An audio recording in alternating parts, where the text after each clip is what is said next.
हे guys, good morning, good afternoon, क्या हाल चाल है भाई साहब सब लोगों के। गुड इवनिंग सब लोगों को मेरे तरफ से। ठीक है, तो भाई साहब आज मैं आपके सामने एकदम बहुत मोस्ट अवेटेड टॉपिक, जो कि आप लोग बोल रहे थे भाई साहब टैक्स अमेंडमेंट सर कब आएंगे, टैक्स अमेंडमेंट कब आएंगे। तो भाई साहब हमारी अब अमेंडमेंट सीरीज क्या हो चुकी है, आपने देख ही लिया होगा, स्टार्ट हो चुकी है। जैसे कि कंपनी लॉ का वीडियो आया, कंपनी लॉ अमेंडमेंट, फिर एसबीसी का वीडियो आया, अभी आज मेरा टैक्स का वीडियो आ रहा है, फिर कल एसएलसीएम का आएगा। ऐसे डे बाय डे अलग अलग अमेंडमेंट वीडियोस आते रहेंगे, क्योंकि अब अमेंडमेंट सीरीज ऑलरेडी क्या हो चुकी है, स्टार्ट हो चुकी है।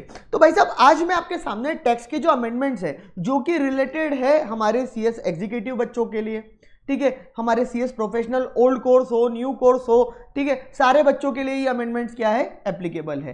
ठीक है, तो ऐसा नहीं कि सर ओल्ड वालों के लिए है कि न्यू वालों के लिए, नहीं भाई साहब, जो बच्चे जून 21 और दिसंबर 21 में एग्जाम दे रहे हैं, उन सारे बच्चों को ये अमेंडमेंट देखना मस्ट है। भाई साहब तुम ये देखे बिना पेपर देने नहीं जा सकते, ठीक है, तो तुमको ये अमेंडमेंट देखना तो क्या है, मस्ट है। तो ये हमारे ओल्ड सिलेबस हो गए, न्यू वाले हो गए, सीएस एग्जीक्यूटिव हो गया, सीएस प्रोफेशनल हो गया, सब लोगों के लिए बेटा ये अमेंडमेंट्स क्या है, एप्लीकेबल है। और मैं यहाँ पे एकदम डिटेल्ड में अमेंडमेंट्स क्या करूंगा, कवर करूंगा। मैं कोई यहाँ पे फास्ट भगाना या अमेंडमेंट फटाफट कंप्लीट करना है, ऐसा कुछ भी नहीं करने वाला हूं। मैं एकदम शिद्दत से आराम से अमेंडमेंट लूंगा। रीजन बीइंग बेटा, टैक्स में अमेंडमेंट का बहुत इंपॉर्टेंट रोल होता है। ठीक है, टैक्स का जो पेपर आता है उसके अंदर आप ये झुटला नहीं सकते ये बात को कि सर कम से कम 25 से 30 मार्क्स, अगर 100 मार्क का पेपर है, कम से कम 20 से 25 तो मिनिमम मार्क्स के अमेंडमेंट ही पूछे जाते हैं। तो don't take tension about that. ठीक है सर, हम सबको ये अमेंडमेंट आपसे पढ़ना है, लेकिन सर हमको ये बताओ, ये अमेंडमेंट जो आप जिन लोगों ने आपकी नई क्लास ली है, जो कि जून 21 के लिए एप्लीकेबल है, उन लोगों को ही देखना है, या जिनने दिसंबर 20 वाली ली थी उनको देखना है। मैं बोलूंगा बेटा ये अमेंडमेंट दोनों को देखना है। ठीक है, दोनों को देखना है। दिसंबर 2020 वाले जिनने लिए वो तो मस्ट है उनके लिए, उसमें तो छोड़ दो तुम, वो दो रहा है कि उनको नहीं देखना है। लेकिन जून 2021 भी लिया है, दिसंबर की भी क्लासेस ले रहे हो, तो भी मैं बोलूंगा कि अलग से आपको अमेंडमेंट देखना जरूरी है। बेटा अलग से अमेंडमेंट देखना इसलिए जरूरी होता है ताकि हमको मालूम पड़े कि ये पर्टिकुलर टॉपिक में ये अमेंडमेंट था, और हम अमेंडमेंट पे ज्यादा क्या कर सके, फोकस कर सके, क्योंकि उसमें अच्छा खासा वेटेज कवर होता है। पहली बात भाई साहब। दूसरी बात, सर आज सारे अमेंडमेंट आप करा दोगे, कैसी बात कर रहे हो। अमेंडमेंट्स कराने में मेरे को कुछ लेक्चर लग जाएंगे, अप्रोक्सीमेटली 8 लेक्चर के आसपास, 8 से 10 लेक्चर हो सकता है मेरे को पूरे अमेंडमेंट्स कवर करने में लगे। ठीक है, तो ये तो आज मैं उसका पार्ट 1 आपके सामने यूट्यूब पे लेके आया हूं।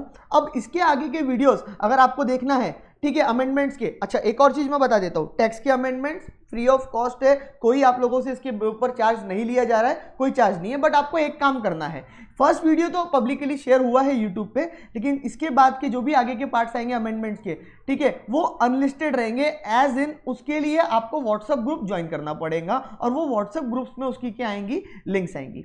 सर वो व्हाट्सएप ग्रुप नीचे में दिया हुआ है हमारे डिस्क्रिप्शन में।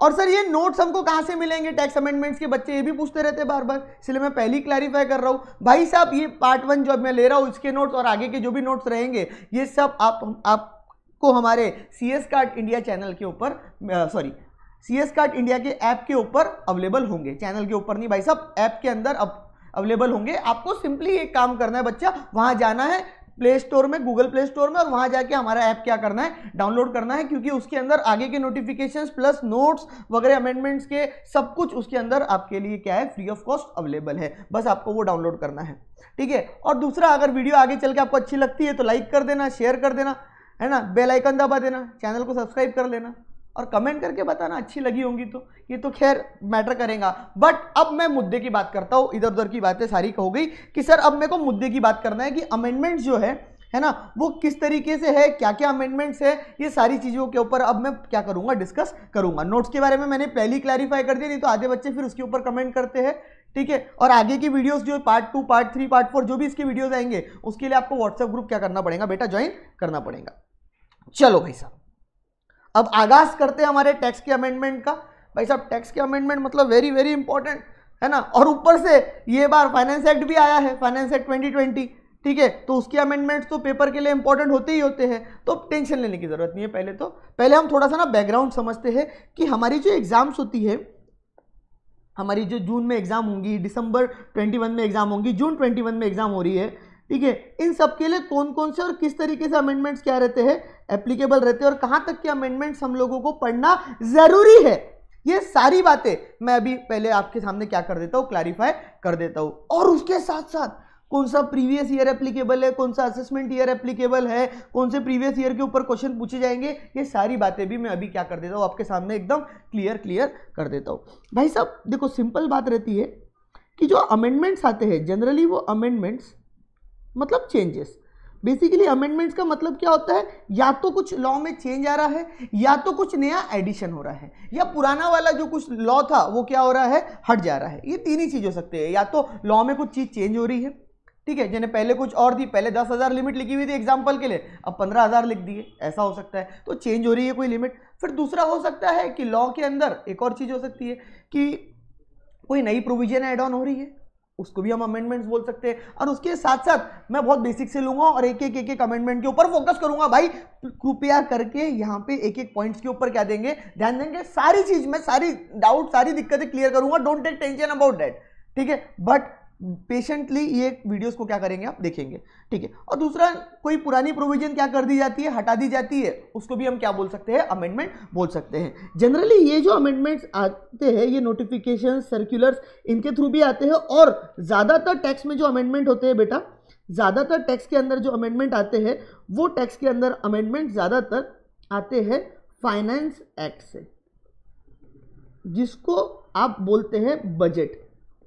यानी आपकी सिंपल भाषा में मैं बोलूं तो जो बजट आता है, फाइनेंस एक्ट आता है, ठीक है, उसके अंदर जो भी बड़े बड़े चेंजेस करना है, जो भी चेंजेस होना है, मेजॉरिटी चेंजेस होना है टैक्सेशन के अंदर, वो सारे चेंजेस कहाँ पे हो जाते हैं, फाइनेंस एक्ट। जो हर साल 1 फरवरी को क्या आता है, हमारा बजट आता है, जो बजट 2020 है, ठीक है, जैसे इस साल आया था budget 2020, that is finance act 2020 हम उसको बोलते हैं।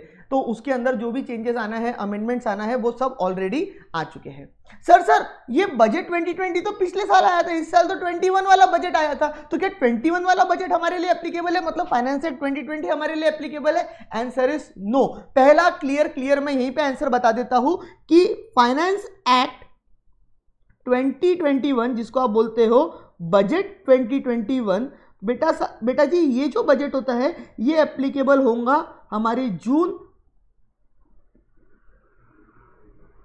22 एंड दिसंबर 22 एग्जाम्स के लिए, ठीक है। हमारी जून 21 और दिसंबर 21, समझ में आ रही बात, जून 21 और दिसंबर 21 एग्जाम्स के लिए फाइनेंस एक्ट 2021 के अंदर की एक भी बात, not even a single word आपके लिए क्या है, एप्लीकेबल है। तो अगर आपने न्यूज़ में कुछ सुन लिया होगा, न्यूज़ में कुछ पढ़ रखा होगा, है ना, तो उससे टेंशन लेने की जरूरत नहीं है, वो सबको दिमाग से निकाल के बाहर फेंक देना। मैं एकदम क्लियर शब्दों में बता रहा हूँ, नहीं तो बच्चे अमेंडमेंट्स के चक्कर में क्या करते हैं, न्यूज़ चैनल वाले बता के जाते हैं फरवरी मार्च में वही चालू रहता है, बजट में ये हुआ, पेपर में आते रहता है। अब ये बच्चा क्या करता है, जून के पेपर में लिख के आ जाता है उससे रिलेटेड चेंज, एक अलग ही लेवल के एक्सपर्ट बन जाते बच्चे। तो पहले ही बता दिया भाई, वो अपने एग्जाम के लिए एप्लीकेबल नहीं है। हमारी एग्जाम्स के लिए, that is for June 21 and December 21, finance act 2020, budget 2020 क्या है, एप्लीकेबल है।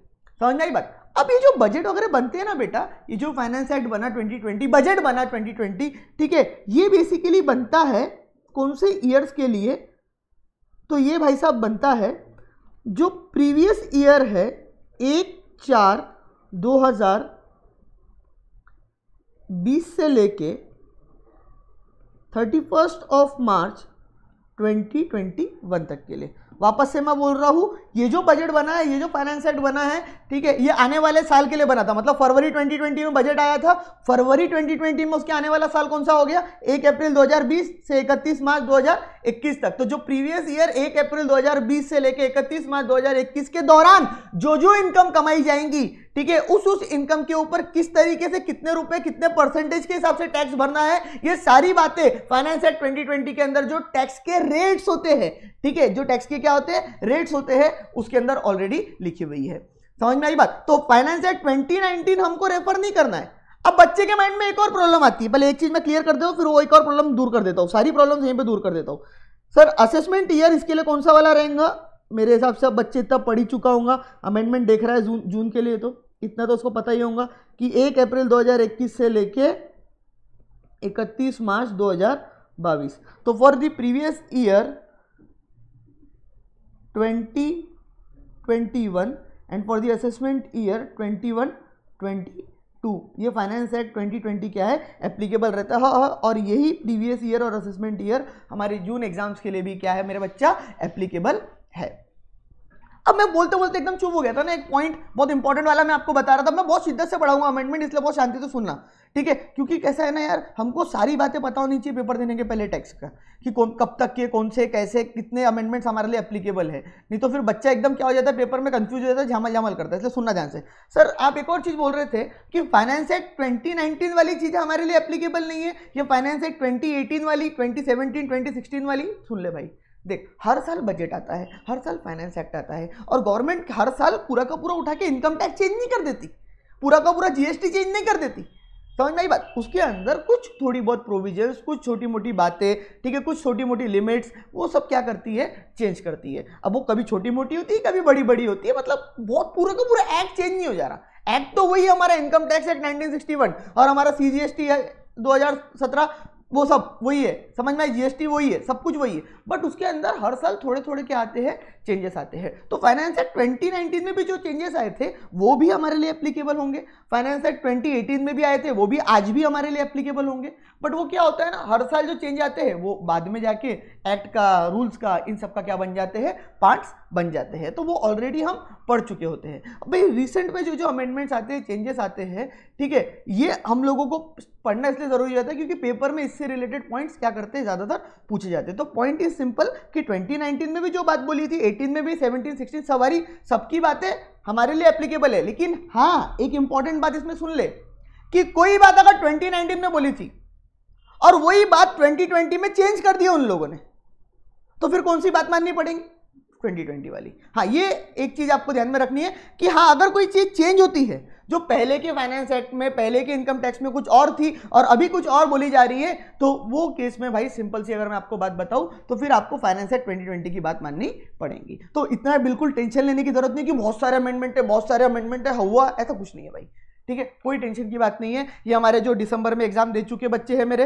है ना, वो अगर ना निकल पाए दिसंबर में, बिल्कुल टेंशन नहीं लेना, तुम्हारा भाई जिंदा है अभी, ठीक है, सारे अमेंडमेंट्स फ्री में कराएंगा, पूरे अमेंडमेंट फ्री में करा के देगा तुमको, बिल्कुल टेंशन लेने की जरूरत नहीं है, ठीक है।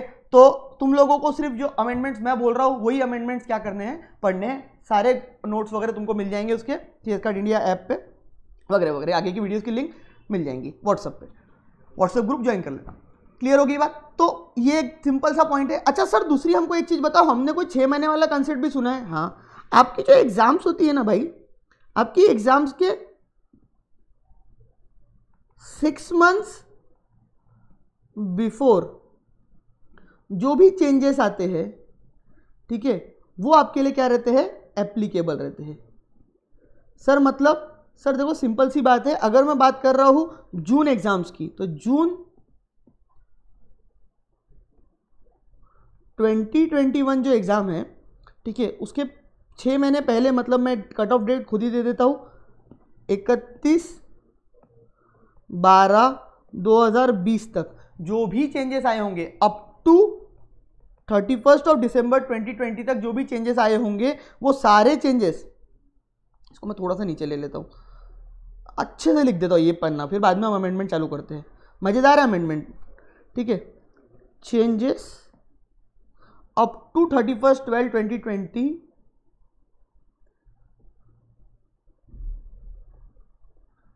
Is applicable.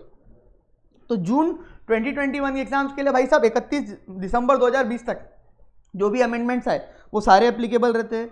और जो मेरे बच्चे दिसंबर में एग्जाम दे रहे हैं उनके लिए भी मैं बता देता हूं, changes up to 30th of June 2021 December 2021 exams के लिए क्या रहेंगे, इस एप्लीकेबल। सर मतलब यहाँ पे ना एक चीज़ आप पहले हमको समझा दो, हम दिसंबर वाले बच्चे हैं, हम इस आपका वीडियो देख रहे हैं, ठीक है, तो ये वीडियो नहीं देखिए क्या आपका, दिसंबर और जून में बहुत चेंजेस होते हैं क्या? पहली बात सुन ले, देख बहुत ज्यादा जो चेंजेस आते हैं ना टैक्स में, जिसको तू बोल सकता है जैसे ये में आ रहे हैं बहुत ज्यादा, मतलब जो भी तुमको लगता है उनका ज्यादा है, ठीक है, वैसे तो उसमें भी इस बार कोई ज्यादा चेंजेस नहीं है, लेकिन स्टिल अगर जो भी चेंजेस आते हैं, मेजॉरिटी चेंजेस लाना है गवर्नमेंट को, तो गवर्नमेंट वो लेके आती है काय के थ्रू, बजट के थ्रू, मतलब फाइनेंस एक्ट के थ्रू, मतलब साल में एक बार। ठीक है, तो बेसिकली इसीलिए मैं बोलता हूं कि भाई तू अगर जून में एग्जाम दिया है तो तू दिसंबर में एग्जाम दे रहा है, तो तेरे लिए बहुत ज्यादा अमेंडमेंट्स नहीं होते, हार्डली 2 पन्ना, 1 पन्ना, 3 पन्ना, 4 बहुत हो गया, मतलब 4 पन्ना तो हद हो गई। ठीक है, हार्डली तेरे लिए इतने अमेंडमेंट्स होंगे अगर तू जून से कब एग्जाम दे रहा है, दिसंबर में, क्योंकि फाइनेंस एक्ट चेंज नहीं हो रहा। फाइनेंस एक्ट जून और दिसंबर के लिए एक ही रहता है, जैसे फाइनेंस एक्ट 2020 जो है वो जून 21 और दिसंबर 21 के लिए एक ही है, तो तेरे में ज्यादा चेंजेस नहीं होंगे। ठीक है, लेकिन हाँ तेरे को ये जो 6 महीने रहेंगे, 1 जनवरी से लेके 31 जून तक के, 1 जनवरी से लेके 30 जून तक के जो भी 6 महीने रहेंगे, इस 6 महीने के दौरान जो भी छोटे मोटे नोटिफिकेशंस आते हैं, सर्कुलर्स आते हैं, छोटे मोटे आते हैं, वो तेरे को अलग से थोड़े बहुत क्या करने पड़ते हैं, पढ़ने पड़ते हैं, बट वो भी बहुत ज़्यादा नहीं रहते। सो क्लियर मैं अगर बताऊँ तो जून और दिसंबर के लिए है ना कोई ज़्यादा फर्क नहीं है जून और दिसंबर में। हाँ, दिसंबर से जून में आ रहे हो तो फिर फाइनेंस एक्ट चेंज आता है, तो थोड़ा बहुत तुम लोगों को जो अमेंडमेंट्स है वो पढ़ने पड़ते, जो हम अभी पढ़ रहे हैं। Are you getting my point? Clear हो गया? तो जून वाले बच्चे के लिए भी ये अमेंडमेंट क्लास पूरी है और दिसंबर वाले के लिए भी अमेंडमेंट्स क्लास बच्चों के लिए पूरी है। हाँ, इस 6 महीने के दौरान जो चेंज आएंगे वो जब मैं जून हो जाएगा खत्म, उसके बाद जुलाई वगैरह में मैं दूंगा, तो वो बात अभी करके फायदा नहीं है। क्लियर? ये इस तरीके से चीज़ें सारी क्लियर हो गई। ठीक है, तो ये हमारे को फाइनेंस एक्ट 2020 में जो भी चीज़ें आई है वो अब क्या करनी है, एक एक करके स्टडी करनी है। अब मैंने बोला ना, ज़रूरी नहीं है कि फाइनेंस एक्ट में पूरी चीज़ें चेंज कर देंगे, ऐसा ज़रूरी नहीं है, हो सकता है वो पिछले साल की जैसी ही हो, कुछ भी अलग ना हो। तो एक एक करके मैं चीज़ें पहले क्या करता हूँ आपको बताते चलता हूँ। सबसे पहले मैं आ जाता हूँ भाई हमारे फेवरेट, क्योंकि देखो सबसे ज़्यादा जो भी चेंज वेंज आना रहता है ना वो फर्स्ट चैप्टर में ही बहुत आता है। ठीक है, तो क्योंकि वहाँ पे टैक्स के रेट्स होते हैं, तो जनरली हर साल गवर्नमेंट टैक्स के रेट्स ऊपर नीचे करती है। ठीक है, लेकिन एक खुशखबरी की बात मैं आपको बता देता हूँ, एकदम खुशखबरी है, इस बार कोई भी टैक्स के रेट्स में कुछ भी, not even a single change आया है, मतलब इतू सा भी चेंज नहीं आया है। बच्चा बोल रहा है सर ये तो आप कुछ गड़बड़ पढ़ा रहे हैं, गलत है, हमने तो सर सुन रखा है सर नया स्लैब रेट आया है सर, वो कुछ नया स्लैब रेट सर कुछ, सर मैं आपको बताता हूँ सर, इस तरीके से दिखता है सर, वो है ना जो 5, 10, 15, 20, 25, 30 ऐसे परसेंटेजेस के हिसाब से टैक्स लग रहा है, पूरा का पूरा स्लैब रेट चेंज हो गया है, और आप तो यहाँ लिख रहे हो sir no change as it is. ये क्या है सर? मतलब इसके लिए तो मेरे को कितने बच्चों के फोन आ गए, बोले सर ये तो गड़बड़ है सर, ऐसा थोड़ी ना होता है, पूरा का पूरा टैक्स रेट चेंज हो गया और आप बोल रहे कुछ भी चेंज नहीं हुआ। सुन ले भाई, तसल्ली से शांति से सुन ले, जो मैं बात अब बोलने जा रहा हूँ बहुत इंपॉर्टेंट पॉइंट बात है, वो सुन लेना। देखो गाइस, इस बार क्या हुआ है ना, फाइनेंस एक्ट 2020 में क्या हुआ है, इस बार जब भी मैं बोलूँ दैट मीन्स फाइनेंस एक्ट 2020। ठीक है, वो ऐसा नहीं कि अभी 1 तारीख को जो आया था बजट उसकी बात कर रहा हूँ मैं, भाई उसको मत पकड़ लेना, वो 21 वाला बजट हमारे काम का नहीं है, मैं बता चुका हूँ पहले, अभी बता चुका हूँ सब कुछ।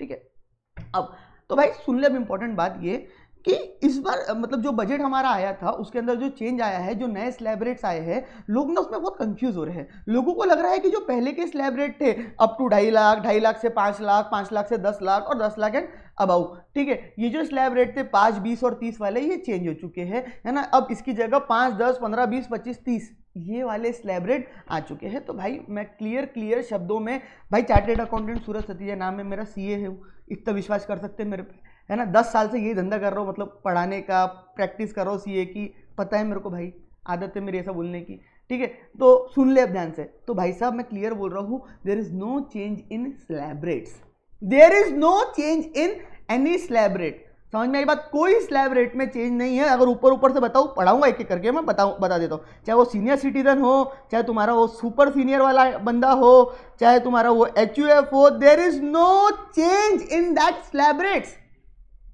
तो सर फिर वो क्या है जो 5, 10, 15, 20 वाला आइटम आया, 25, 30 वाला आइटम आया है, वो क्या है? तो भाई साहब इस साल क्या हुआ है ना, गवर्नमेंट ने एक ऑप्शनल, मतलब एक नया सेक्शन इंट्रोड्यूस करी है, ऑल टुगेदर नया सेक्शन है वो। ठीक है, वो ऑल टुगेदर नया सेक्शन गवर्नमेंट ने इंट्रोड्यूस करी है, जिसका नाम है 115 BAC। समझ में बात? क्या 115 मतलब 115 BAC, 115 BAC, 115 BAC। बार बार जब मैं सेक्शन बोलता हूँ मतलब आपके दिमाग में बैठाना है मेरे को, वो इंटेंशन है मेरा।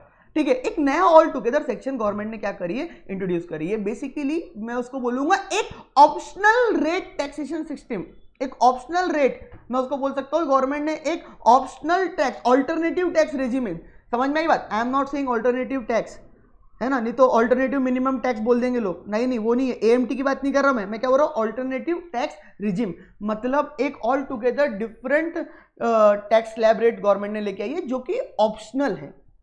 वन थिंग इज क्लियर, जो कि ऑप्शनल है, and second that is also conditional.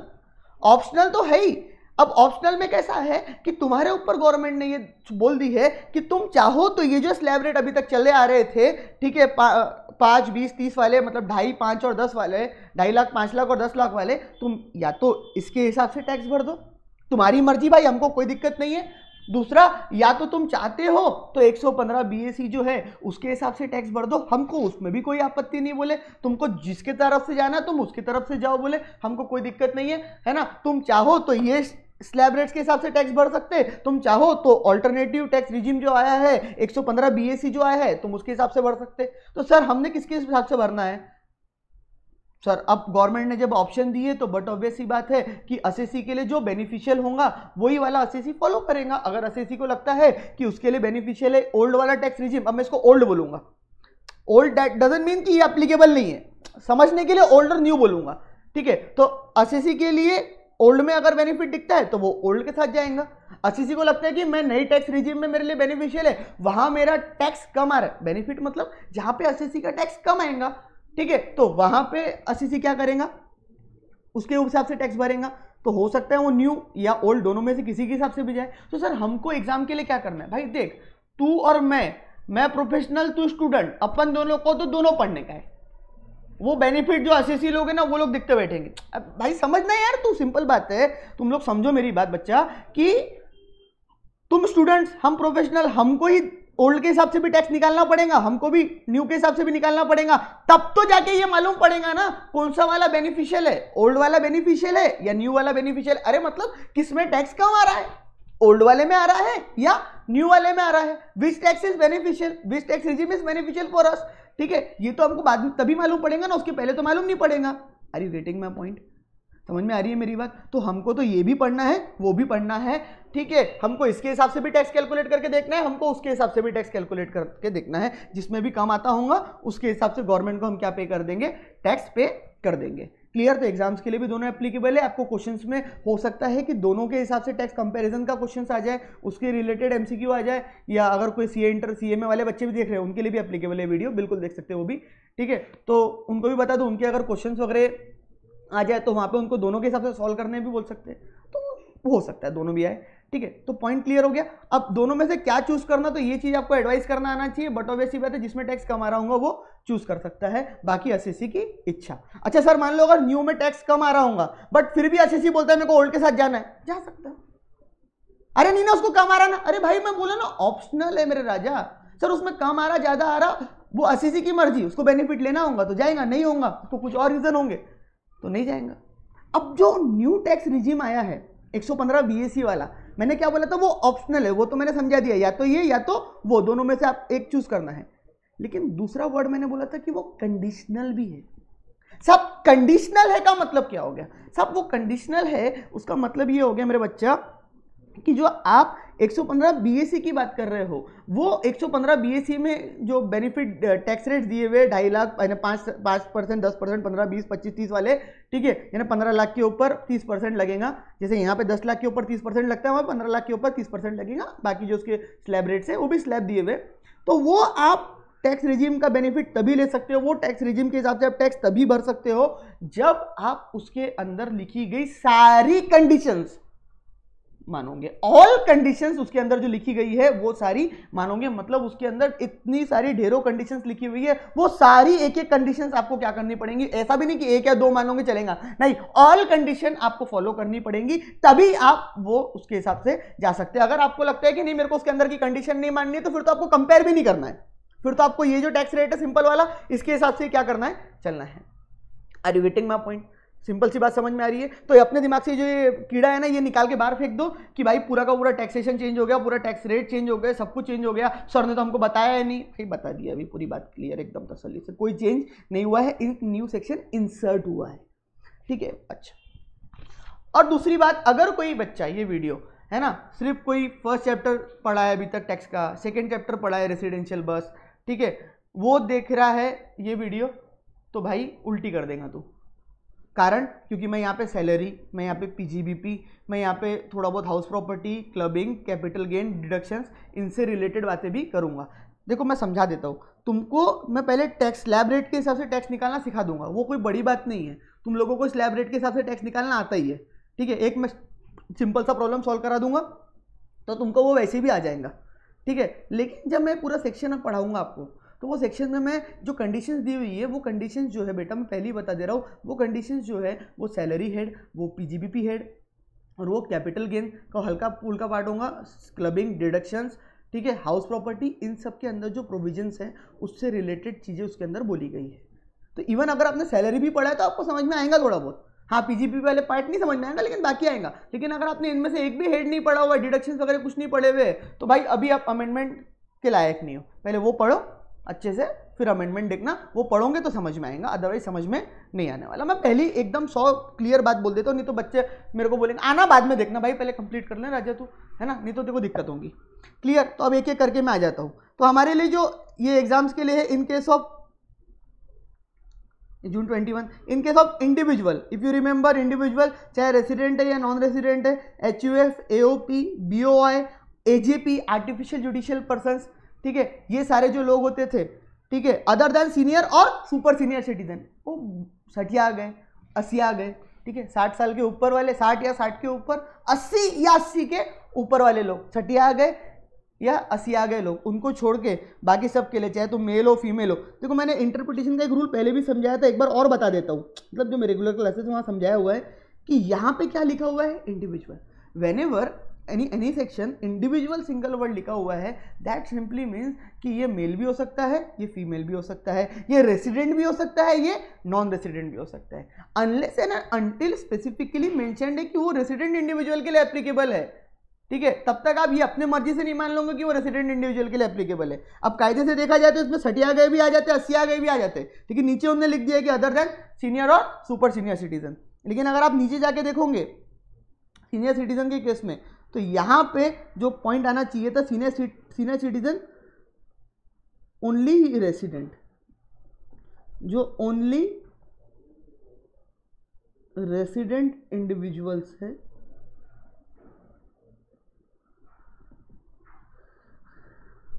जो ओनली क्या है रेसिडेंट इंडिविजुअल्स है, उनके लिए ये क्या है एप्लीकेबल है। तो जो हमारा BA स्लैब रेट है वो रेसिडेंट हो या नॉन रेसिडेंट हो सबके लिए एप्लीकेबल है, मेल फीमेल सबके लिए, ठीक है। तो पहले भी चाहे अगर मैं बात करूं, किसी ने अगर फाइनेंस एक्ट पुराना वाला पढ़ा होगा, मतलब प्रीवियस ईयर, अगर किसी ने दिसंबर वाले लेक्चर देखे होंगे, कोई टेंशन नहीं, ज़्यादा चेंजेस नहीं है, जो भी चेंजेस है मैं आपको बता रहा हूँ, पूरे पूरे एक एक करके बताऊँगा, टेंशन मत लो। 1920 और ये प्रीवियस ईयर 2021, तो वहाँ पे भी अप टू 2.5 लाख की इनकम जो थी वो क्या होती थी, बेसिक एग्जाम्पशन मिलता था, आर गेटिंग माय पॉइंट।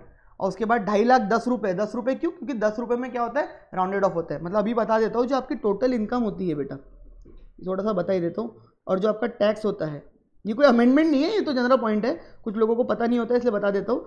सबको आपकी टोटल इनकम है 5,20,908 रुपये, तो इसको हम 5,20,908 नहीं बोलते हैं, 5,20,910 बोलते हैं, मतलब 10 रुपीज़ में क्या होता है, ये राउंडेड ऑफ होता है। अगर आपकी टोटल इनकम है 5,20,902 रुपये, तो ये राउंडेड ऑफ हो जाएगा लोअर 10 रुपीज़ में, मतलब 5,20,900 रुपये। सेम फॉर टैक्स ऑल्सो, ठीक है, मतलब मल्टीपल ऑफ 10 रुपीज़ में ही क्या होता है, ये राउंडेड ऑफ होता है। मतलब 5 या 5 रुपये से ऊपर है तो 10 रुपीज़ में राउंडेड ऑफ होता है, 5 रुपये से कम है तो लोअर साइड ऑफ 10 रुपीज़ में क्या होता है राउंडेड ऑफ होता है। ये इसलिए मैंने बताया, दो बच्चों के मेरे को आज ही व्हाट्सएप पे डाउट आए थे, तो मैंने बोला शायद पता नहीं किस और कितनों को ऐसा डाउट होंगे, तो मैं पहले ही क्लियर कर देता हूँ। क्लियर, तो up to 2.5 lakh basic exemption वही है, 2.5 लाख 10 रुपये से लेके, इसीलिए यहाँ पे 2.5 लाख 10 रुपये लिखा रहता है हमेशा, क्योंकि अगर मान लो आपकी इनकम है 2.5 लाख 1 रुपये, तो ये राउंडेड ऑफ होकर 2.5 लाख हो जाएंगी, तो आपको टैक्स भरने की जरूरत ही नहीं है। ये 2 रुपये भी है तो भी 2.5 लाख हो जाएंगी, 3 रुपये भी है तो भी 2.5 लाख हो जाएंगी, 4 रुपये भी है तो भी 2.5 लाख हो जाएंगी, ठीक है। 5 रुपये है तो हायर साइड में 10 रुपये पे राउंडेड ऑफ हो जाएंगी। Are you getting my point? तो इसीलिए यहाँ पे ऐसा लिखा रहता है 2.5 लाख 10 रुपये, 5 लाख 10 रुपये, और कुछ नहीं, इसका रीजन है, ठीक है। तो 2.5 लाख 10 रुपये से लेके 5 लाख तक अगर आपकी इनकम है तो 5% बेस 5 ले 10 है तो 20% और 10 के ऊपर है तो 30%। That means there is no change in this, it is as it is भाई। क्योंकि ये अमेंडमेंट है तो मैं पुराना वाला पढ़ाना जरूरी नहीं समझता, ये हम ऑलरेडी पढ़ चुके हैं भाई, ठीक है। ये क्यों पढ़ा वो भी मैं, और ये तो आपको सब पढ़ ही चुके होंगे, तो क्यों आपका टाइम वेस्ट इसमें मैं करूँ। तो there is no change in the slab rates, ठीक है। नॉट इवन सीनियर सिटीजन्स के केस में जो सिर्फ ओनली रेसिडेंट इंडिविजुअल्स के लिए एप्लीकेबल होते हैं, ठीक है। इंडिया का बुड्ढा बुड्ढा है, ये वर्ड याद रखना। फॉरेन का बुड्ढा बुड्ढा नहीं है। बुड्ढा मतलब यार मैं थोड़ा सा मतलब रूड बोल देता हूँ, गंदा बोल देता हूँ, लेकिन याद रहता है बच्चों को इसलिए बोलता हूँ, ठीक है। With due respect to senior citizens of our country, ठीक है। तो up to 3 lakh basic exemption again, यानी इनका बेसिक एग्जाम्पशन थोड़ा ज्यादा है, इनका बेसिक एग्जाम्पशन थोड़ा सा ज़्यादा है एज़ कम्पेयर टू जूनियर वालों का। इसमें भी कोई देर इज़ नो चेंज, चाहे आप जून एग्जाम्स की बात कर लो, चाहे सॉरी जून दिसंबर 21 की बोल दो, या टिल दिसंबर 2020 तक की बोलो, 21 और 2020 में कोई डिफरेंस नहीं है। मतलब अगेन यहाँ पे भी there is no change, it is as it is. मतलब मैं सिंपल बता दूँ ना आपको, तो कोई स्लैब रेट में कुछ भी चेंज नहीं आया है, कुछ भी चेंज नहीं आया है, जस्ट मेरे को पढ़ाना है इसलिए मैं बता रहा हूँ। Up to 5 lakh again basic exemption, ठीक है। Senior super senior citizen again ये भी ओनली रेसिडेंट इंडिविजुअल्स ही होते हैं। अब ये कोई अमेंडमेंट नहीं है, मेरे से प्रिंट नहीं हुआ इसलिए मैं लिख दे रहा हूँ यहाँ पे। ये समझ में आई बात? नहीं तो बोलेंगे ओनली रेसिडेंट इंडिविजुअल, आधे बच्चे बोलेंगे जिनने बराबर पढ़े नहीं होंगे ओनली रेसिडेंट इंडिविजुअल, मतलब अच्छा ये अमेंडमेंट है क्या? पहले ऐसा नहीं था क्या? समझ में आई बात? ऐसा ही पहले भी था। अच्छा अगर नॉन रेसिडेंट इंडिविजुअल और वो 85, 90 या 65 कितने भी एज का हो तो उसके लिए बेसिक एग्जाम्पशन कितने रहता है? 2.5 लाख ही रहता है, ये हम सबको अच्छे से पता ही होगा, ठीक है। तो again there is no change, it is as it is है भाई साहब, कोई दिक्कत ही नहीं है भाई साहब। HUF के केस में बोल दो including AOP, BOI, AGPs, again उसमें भी जो बेसिक स्लैब रेट लगता है उसमें तो उम्र का कोई तकियाजा नहीं रहता है ना। उम्र कितनी भी हो, HUF की थोड़ी ना उम्र होती है, AOP, BOI, artificial judicial person, इन सब की थोड़ी ना कोई उम्र होती है मेरा बच्चा, ठीक है। अगेन तो again there is no change in this also, मतलब ये भी बिल्कुल एकदम सेम है जो पहले था। 2.5 लाख 10 रुपए से लेके 5 लाख, 5 लाख 10 रुपए से लेके 10 लाख और 10 लाख के ऊपर ये भी एज इट इज क्या है? सेम है। इसमें मैं टाइम वेस्ट करके कोई मतलब नहीं समझता कि इसमें मैंने टाइम वेस्ट करना चाहिए, ठीक है।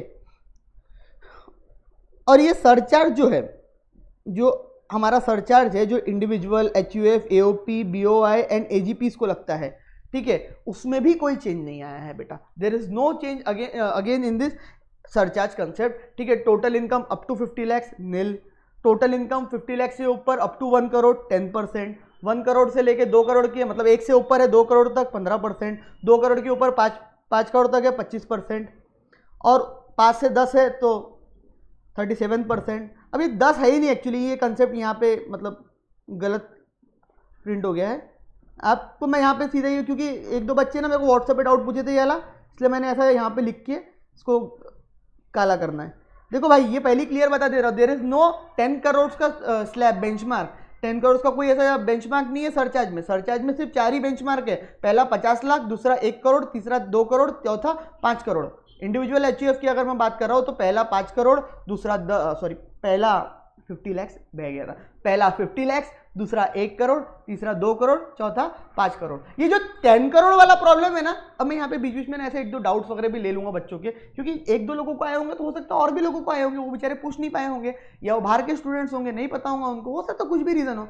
तो बेटा वो 10 करोड़ वाला जो पॉइंट होता है ना, वो सिर्फ कंपनीज वगैरह के केस में होता है, ठीक है, वो यहाँ पे नहीं है। डोमेस्टिक कंपनी, फॉरेन कंपनी में जो सरचार्ज होते हैं वो 1 करोड़ के ऊपर और 10 करोड़ के ऊपर इस तरीके से लगते हैं। तो अगर मोर देन 5 करोड़ से, तो मतलब फिर 10 करोड़ हो, 20 हो, 30 हो, जो भी 40, 50 जो भी हो, वहाँ पे 37% ही क्या लगेगा? सरचार्ज लगेगा। तो इफ़ यू वांट आप इसको ऐसा कर सकते हैं, इफ़ यू वांट आप इसको नॉर्मल रख सकते हैं और यहाँ पे सिंपली एक कांटा लगा सकते हैं कि सर ये तो कोई कंसेप्ट ही नहीं है, 5 करोड़ के ऊपर है तो 37% लगेगा ही लगेगा। समझ में आई बात? तो 10 करोड़ भी है तो भी 37 लगेगा, 12 करोड़ भी है तो भी 37 लगेगा। तो again in short and simple words there is no change in this slab rate, वही लिख के मैंने यहाँ पे दे दिया। अब थोड़ा सा ना यहाँ पे एक्चुअली जो फाइनेंस एक्ट 19 में एक अमेंडमेंट आया था, जो 2 नए 25% और 37% के क्या आए थे? सरचार्ज के रेट्स आए थे। 25% और 37% के जो सरचार्ज के क्या आए थे? रेट्स आए थे, ठीक है। उस केस में इफ यू रिमेंबर, ये 25% जब लगता था जब किसी बंदे की टोटल इनकम 2 करोड़ के ऊपर है, किसी बंदे की टोटल इनकम 5 करोड़ के ऊपर है तो 37 लगता था। मतलब उसके पहले अगर मैं बात कर रहा हूं तो उसके पहले ऐसा कुछ भी नहीं था, उसके पहले एक ही सिंपल सी चीज थी भाई साहब, और वो ये थी उसके पहले की अगर मैं बात करूं आपको तो उसके पहले 10% और 15% वाली रेट्स हुआ करता था सरचार्ज का, और कोई रेट ही नहीं हुआ करता था। तो मैंने ये चीज आई थी लास्ट ईयर, ठीक है। तो अब ये चीज में इस साल कोई खास बड़ा अमेंडमेंट नहीं है, लेकिन ये चीज जो लास्ट टाइम बोली हुई थी, इफ यू रिमेंबर, मैं यहाँ पे इसके ऊपर ज्यादा फोकस अभी नहीं करने वाला हूं, उसका रीजन भी बताऊंगा क्यों, लेकिन थोड़ा सा मैं इसके बारे में बता दे रहा हूं। If you remember section 111A 112A ये जो सेक्शन हुआ करते थे, मतलब 111A मतलब शॉर्ट टर्म कैपिटल गेन, ठीक है, जो लिस्टेड शेयर्स के ऊपर होता है। 112A मतलब लॉन्ग टर्म कैपिटल गेन जो लिस्टेड शेयर्स के ऊपर होता है। 111 long short term, 112 long term जो लिस्टेड शेयर्स के ऊपर होता है, ठीक है। वो अगर आपकी इनकम में इंक्लूडेड है तो उनकी इनकम के टैक्स के ऊपर 25% और 37% वाला सरचार्ज का रेट एप्लीकेबल नहीं होता है, ठीक है। अब उसी के साथ ही साथ इस साल इसमें एक और चीज लेके आ गए वो लोग, और वो ये कि डिविडेंड इनकम जो है, अच्छा पहले मैं मुबारकबाद दे दूं, एक बता दूं नया पॉइंट आपको कि डिविडेंड इनकम भी टैक्सेबल हो गई है इस साल से। जो पहले डीडीटी कंसेप्ट हुआ करते थे, डिविडेंड डिस्ट्रीब्यूशन टैक्स, जिन्हें नहीं सुने होंगे भाई वो इग्नोर करना है पॉइंट्स को, लेकिन मैं सबको बच्चों के लिए पढ़ा रहा हूँ, ठीक है, पुराने नए जो भी। अब कई बच्चे ऐसे भी रहते हैं जो 2 साल पहले पढ़े थे, वो अभी देख रहे, उनको अभी जून में देना एग्जाम, हो सकता है वो उस समय नहीं पूरे एग्जाम दे पाए हो कुछ रीजन की वजह से, मैं सबके हिसाब से पढ़ाता हूँ। तो पहले जो डीडीटी कंसेप्ट होता था, ये सारी चीज़ होती थी, अब हटा दी गई है इस साल से। इस साल से सिंपली डिविडेंड जो इनकम है वो शेयर होल्डर के हाथ में नॉर्मल स्लैब रेट्स के ऊपर टैक्सेबल होंगी। वापस से बोल रहा हूँ, dividend income normal slab rates के ऊपर शेयर होल्डर के हाथ में in the head of other sources क्या होंगी, टैक्सेबल होंगी। तो अब ये तो एक पॉइंट है जो हम अदर सोर्सेज में डिविडेंड में पढ़ेंगे, वहां के अमेंडमेंट्स में पढ़ेंगे, ठीक है, आगे की वीडियोस में।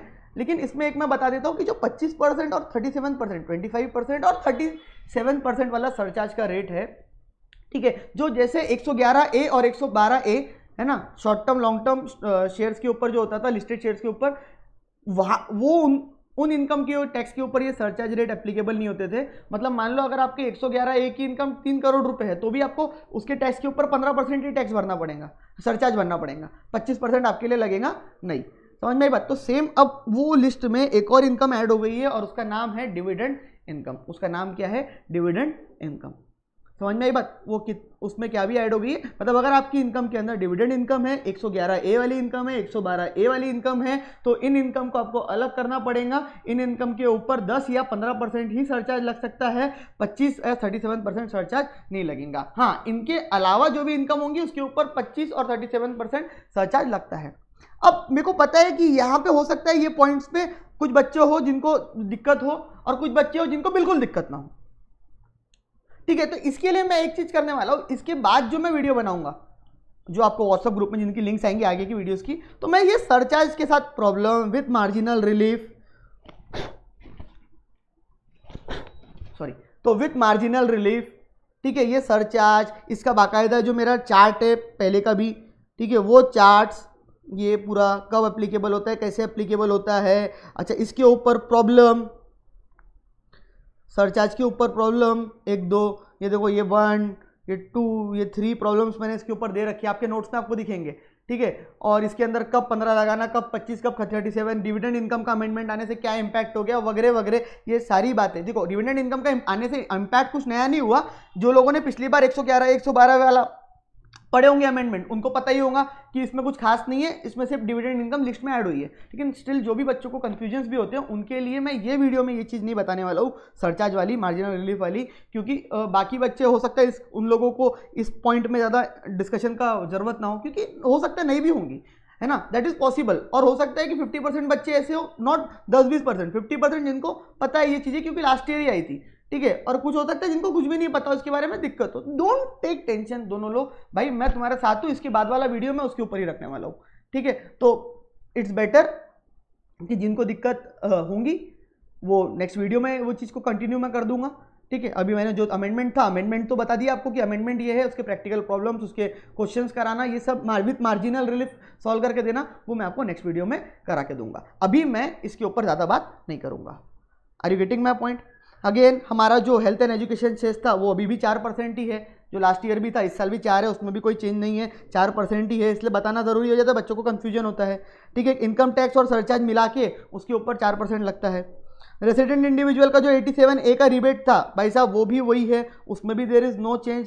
5 लाख से नीचे अगर किसी बंदे की इनकम है, 5 लाख या 5 लाख से नीचे किसी बंदे की इनकम है तो he can claim rebate that is 100% of income tax और 12,500 विच एवर इज लेस, उनका वो रिबेट क्लेम कर सकता है। ठीक है भाई, अगेन उसमें भी कुछ खास, उसमें चेंज ही नहीं है कुछ, तो आपको पता ही है। हाँ, ये प्रॉब्लम्स मैं नेक्स्ट में पढ़ाऊंगा आपको। अब मैं आ जाता हूँ जो मेन और मेजर अमेंडमेंट है जो मेरे को डिस्कस करना है आपके साथ, ठीक है, वो है 115 BAC वाला।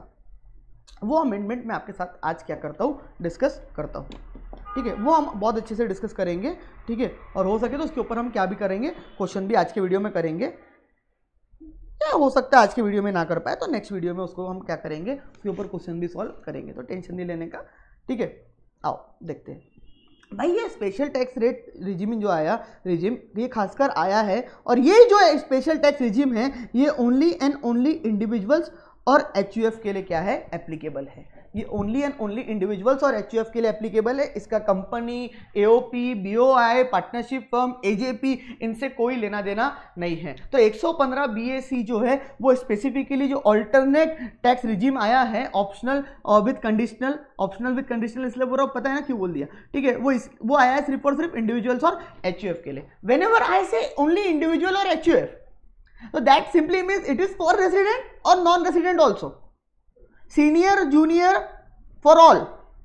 मैंने यहाँ पे क्या स्पेसिफिकली बोला for senior citizen, for junior citizen, for super senior? क्या मैंने यहाँ पे ऐसा बोला कि it is for resident individual और नॉन रेसिडेंट इंडिविजुअल? नहीं, मैंने यहाँ पे सिंपली बोला कि this income tax, this new special tax regime जो आया 115 BAC है ना, this special tax regime is applicable for individual and HUF. That simply means whether that HUF or individual is resident or whether that HUF or individual is non-resident doesn't matter, है ना, दोनों के लिए मेरे बच्चे, मेरे भाई, ये क्या है, एप्लीकेबल है, ठीक है। तो finance act 2020 has provided an option to individual and HUF for payment of taxes at the following reduced rates from the assessment year 2021। That simply means कौन सा प्रीवियस ईयर हो गया, आदत डाल लो, कौन सा प्रीवियस ईयर हो गया,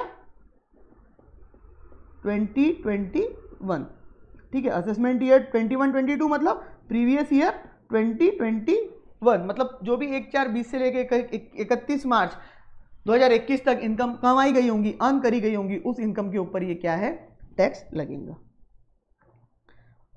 ठीक है। तो अब यहाँ पे स्लैब रेट किस तरीके से दिया है, पहले स्लैब रेट समझ लेते हैं कि अप टू 2.5 लाख आपकी इनकम, फिर इसका कंडीशंस भी देखेंगे। अप टू 2.5 लाख इनकम है तो देयर इज नो टैक्स, जैसे पहले भी था अभी भी है, there is no tax up to 2.5 lakh की इनकम। सर सीनियर जूनियर सबके लिए यही है, इसमें कोई अलग नहीं है सीनियर जूनियर का, है ना। अगर if you are going with this taxation system तो फिर यहाँ पे आपके लिए अप टू 2.5 लाख ही क्या है, लिमिट है। 2.5 लाख के ऊपर, वो 2.5 लाख 1 रुपये लिखा है या 10 रुपये, there is one and the same, ठीक है। 2.5 लाख के ऊपर 5 लाख तक 5% है, मतलब अगेन यहाँ पे भी चेंज नहीं है। 5 लाख से 7.5 लाख, अभी तक कैसा होता था, 5 लाख से लेके 10 लाख तक के बीच की अगर मैं बात करूं तो वहां पे क्या होता था, 20% होता था, ठीक है। लेकिन अब इन लोगों ने क्या कर दिया, बोले 5 से लेके 7.5 तक के अगर बीच में तुम्हारी इनकम है, ठीक है, तो 5 से 7.5 की इनकम के ऊपर जो स्लैब रेट है वो है 10%, 7.5 से 10 के ऊपर 15%, 10 से 12.5 के ऊपर 20%, 12.5 से 15 के ऊपर 25% और 15 के ऊपर 30%।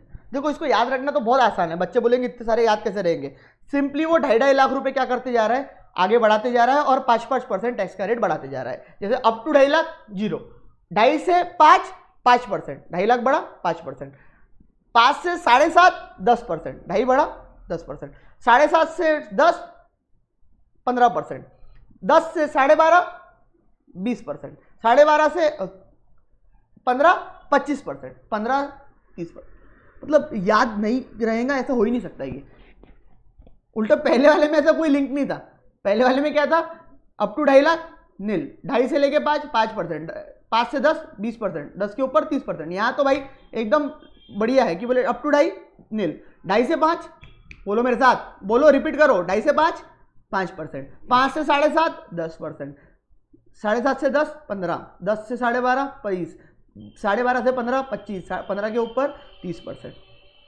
क्लियर बात, गॉट इट। तो अगर मान लो मैं एक निकाल के दिखा देता हूँ, एक सिंपल आपको निकाल के दिखा देता हूँ। वैसे आप सब लोग एक्सपर्ट हो स्लैब रेट्स निकालने के लिए, ठीक है, मेरे से ज़्यादा एक्सपर्ट हो, लेकिन चलो मैं निकाल के दिखा देता हूँ एक, ठीक है। मैं मान लेता हूँ कि टोटल इनकम किसी बंदे की कितनी है,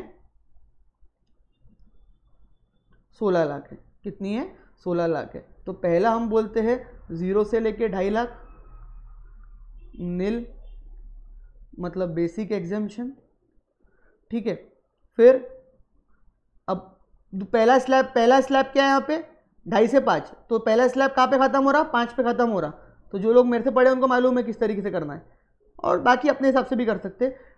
5 में से कितने माइनस करूंगा? 2.5। क्यों माइनस कर रहा हूँ 2.5? क्योंकि 2.5 के ऊपर ऑलरेडी टैक्स लगा चुका हूँ, 2.5 के ऊपर ऑलरेडी टैक्स लगा चुका हूँ, मतलब अरे वो स्लैब रेट है, बेसिक एग्जाम्पशन है ना भाई, तुमने नील टैक्स दिया है लेकिन दे दिया है ना वो इनकम के ऊपर, इनटू कितना परसेंट? 5%, ठीक है। कितना आ गया? 12,500। एक सेकेंड, कितना आ गया? 12,500। फिर नेक्स्ट कितना आएगा? 2.5 से 5 हो गया, 5 से 7.5, 7.5 माइनस 5, क्योंकि 5 पे हम ऑलरेडी क्या लगा चुके हैं? टैक्स लगा चुके हैं। तो 5% से टैक्स रेट बढ़ाएंगे, कितना? 10% हो गया। पहले 5 था, अब कितना हो गया? 10% हो गया। तो 2.5 लाख, 7.5 लाख माइनस 5 लाख कितना आता है?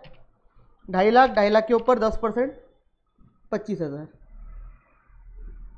फिर नेक्स्ट क्या आता है?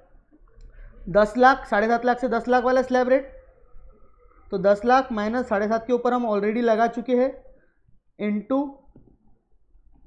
कितना? 15%। तो 2.5 लाख के ऊपर 15%। अब एक चीज आप यहां से निकाल सकते हैं, बताता हूँ क्या, रुक जाओ, खत्म करने दो। किसी को खत्म करते करते खुद ही को आ जाएंगी चीज समझ में, वो जो और आसान है निकालने का तरीका कैलकुलेटर वगैरह पे। तो इनटू 20%, तो 2.5 लाख इंटू 20%, 50,000। लास्ट है 15 लाख माइनस 2.5 लाख इंटू 30%, और वो होगी कितनी? 2.5 लाख पे 30% के 75,000। अरे हाँ यार मेरे को पता है, लेकिन मेरी आदत पड़ गई ना कैलकुलेटर उठाने की, मुंह से 2 मिनट में कैलकुलेशन हो जाता है मेरे से। अच्छा, अब जहाँ पे कहाँ पे रुकना है मेरे को? 16 लाख पे रुकना है। क्यों 16 पे रुकना है? क्योंकि मेरी इनकम कहाँ पे ख़त्म हो गई? 16 पे ख़त्म हो गई, इंटू 30%, कितना आ गया? 1 लाख पे। मैंने कुछ गलत कर दिया, अरे माय मिस्टेक, गलती आदत पड़ी है ना पुराने वाले की, तुम समझे नहीं? ऐसी गलती मेरे से तो तुमसे भी हो सकती है, ऐसी आदत पड़ी ना, पुराने वाले की आदत नहीं पड़ी है क्या अपने को? 2.5 लाख इंटू 25%। मैंने क्या करा था 20 के बाद, किसी को नहीं ध्यान दूंगा तो बता देता हूँ, 20 के बाद डायरेक्ट 30 लिख दिया। अब आदत पड़ी है ना 20 के बाद का 30 लिखने की।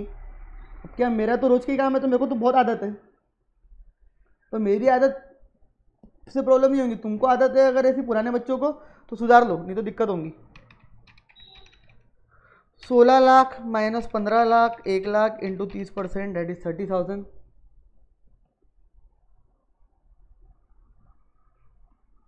तो ये आ गया टैक्स, कितना आ गया?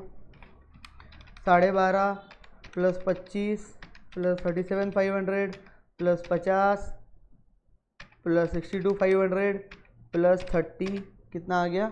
2,17,500। सर क्या यहाँ पे सेस भी लगाएंगे? Yes, health and education cess, detail में नहीं लिख रहा, आप लिख लेना, 4% ऑन टैक्स। वो कोई चेंज नहीं है भाई, वो तो सेस लगेगा ही लगेगा, उसमें कोई चेंज नहीं है, वो पहले भी लगेगा, वो वाले केस में भी और ये केस में भी लगेगा। तो 2,17,500 इंटू 4%, कितना आ गया? 8,700। तो 2,17,500 प्लस 8,700, तो 226,200 टोटल टैक्स पेएबल। जानबूझ के करके दिखा दिया, कोई बच्चों को दिक्कत होंगी तो दिक्कतें दूर हो जाएंगी ऑटोमेटिकली इसकी। क्लियर होगी बात? अच्छा, अब यहाँ पे क्या है, जैसे मान लो अगर 15 लाख के ऊपर इनकम है तो हर बार 2.5 लाख से ही बढ़ रहा है, और 2.5 लाख पे आपको सिंपली कैलकुलेटर पे क्या करना है कि 2.5 लाख इंटू 5% एम प्लस फिर और 2.5 लाख इंटू 10% एम प्लस, फिर और 2.5 लाख इंटू 15% एम प्लस, और 2.5 लाख इंटू 20% एम प्लस, और 2.5 लाख इंटू 25% एम प्लस, और 2.5 लाख नहीं, और 2.5 लाख नहीं, और कितनी बची थी, 1 लाख बची थी ना, तो 1 लाख इंटू 30% एम प्लस, तो तुम्हारा 2,17,500 आ गया। अरे गेटिंग में पॉइंट देखो, मतलब सिंपल है, हर बार 2.5 लाख से बढ़ रहा है और 5% से टैक्स रेट बढ़ रहा है। तो तुम देखोगे तो यहाँ पे 12,500 से बढ़ा, 12,500 आखिरी में ये था कि आखिरी में जो इनकम जहाँ पे जाके रुकेंगी वहाँ तक हमको 30% क्या करना है, कैलकुलेट करना है। ठीक है, तो एक तो मैंने सिंपल वाला करके दिखा दिया, अब इसमें कुछ है नहीं क्योंकि स्लैब रेट आपको निकालने आते हैं, तो ऐसा जिसके अंदर कुछ और बात करके फायदा नहीं है। तो अब इंपॉर्टेंटली इसकी कंडीशंस और बाकी चीज़ों पे आगे बात करते हैं एक एक करके। ध्यान से सुनना सर, क्या यहाँ पे भी सरचार्ज लगेगा?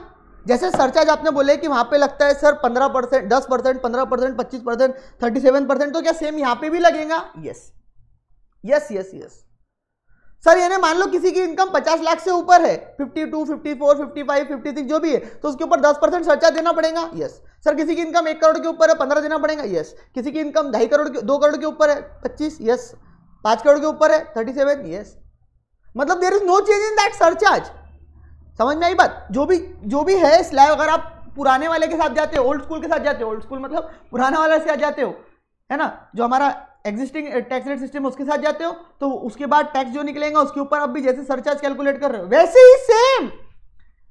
ही सेम आप ये जो टैक्स निकलेगा इसके ऊपर भी आपको सरचार्ज कैलकुलेट करना है। मतलब वहां पे कोई चेंज सर, जैसे मार्जिनल रिलीफ वहां पे मिलेंगी, यहाँ पे भी हाँ पूरी same marginal relief, same surcharge, सब सेम, हेल्थ एंड एजुकेशन से सब। सिर्फ जो डिफरेंस आ रहा है वो टैक्स निकालने तक के आंकड़े को आ रहा है। आप समझो मेरी बात, ये जो टैक्स निकालने का आंकड़ा है ना, यहां तक डिफरेंस आ रहा है। इसके आगे जैसे आप सरचार्ज लगाते थे, जो कंसर्ट्स के हेल्थ एंड एजुकेशन लगाते थे, फिर कई जगह पे मार्जिनल रिलीफ मिलता था, वो सब कुछ एज इट इज इसमें भी है। There is no change in that. समझ में आई बात? उसमें कोई चेंज नहीं है। क्लियर होगी बात? तो सरचार्ज वैसे ही लगेगा, levied on the amount of income tax at the following rate if total income exceeds 50 to 1 crore, 50 के ऊपर है अप टू 1 करोड़ है, 50 तक नहीं लगता सरचार्ज। 1 करोड़ है डॉट तो लगता 10%, 1 करोड़ के ऊपर है, ये एक्सीडिंग लिमिट्स है सारी, यहाँ पे SSC and SSC exceed specified limits.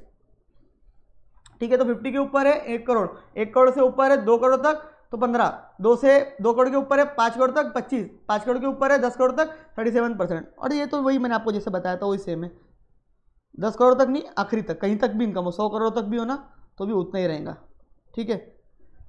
Marginal relief again applicable है, कोई चेंज नहीं है, अवेलेबल है। हेल्थ एंड एजुकेशन सेस भी आपको लगेगा 4% जैसा लग रहा था। अब आती है इसकी कुछ कंडीशंस जो कि है important.